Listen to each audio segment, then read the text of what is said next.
When I first started dating Maya, I fell for her energy. She was confident, charming, and always surrounded by laughter. Wherever she went, people noticed her.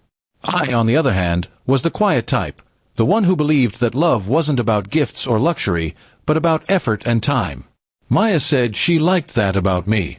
For a while, I believed her. We'd been together for almost a year when her tone began to change. It started with little comments, how her friend's boyfriend took her to a fancy restaurant, or how another got surprised with jewelry.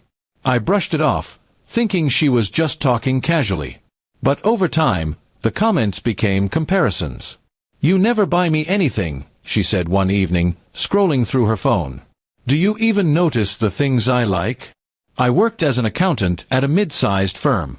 My income was decent, but I had student loans and supported my mother's medical bills. I explained that I was saving for something meaningful, maybe a small trip for us, or even a future home. She smiled and said she understood. But a few days later, I got a text that made my stomach sink.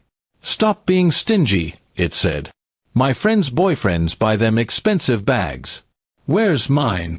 At first, I thought she was joking. I even laughed and replied, "Maybe I'll surprise you one day." But she didn't reply for hours. That night, when we met, her mood was cold. She showed me pictures of luxury handbags on her phone. "See this," she said.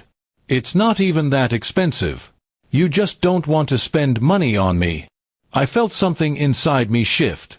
I tried explaining again that my idea of love wasn't built on gifts, it was built on presence, care, and shared goals.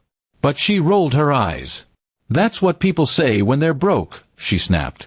The words stung more than I expected. 4 weeks after that, I started questioning myself. Was I really being cheap? Was I failing her as a boyfriend? I even went to a store once and held one of those designer bags in my hands. It cost almost 2 months of my rent. I put it back down, realizing that buying it wouldn't fix what was already broken, her expectations. Things between us grew tense. She started going out more with her friends, posting pictures of fancy dinners, and tagging phrases like, "You only live once." I stopped hearing from her as often. Then one night, I got another message, "Don't worry about the bag anymore. Someone else already did." It felt like someone had pulled the ground from under me. My heart hurt, not because of the loss, but because I realized I had been loving someone who measured affection in price tags. I didn't reply. I just sat in silence, thinking about all the times I had chosen her happiness over my own comfort, and how little it had meant. Months passed. I focused on work, helped my mother recover, and even started saving again, this time, for myself. I realized how peaceful life could be when you weren't constantly trying to prove your worth with things you couldn't afford.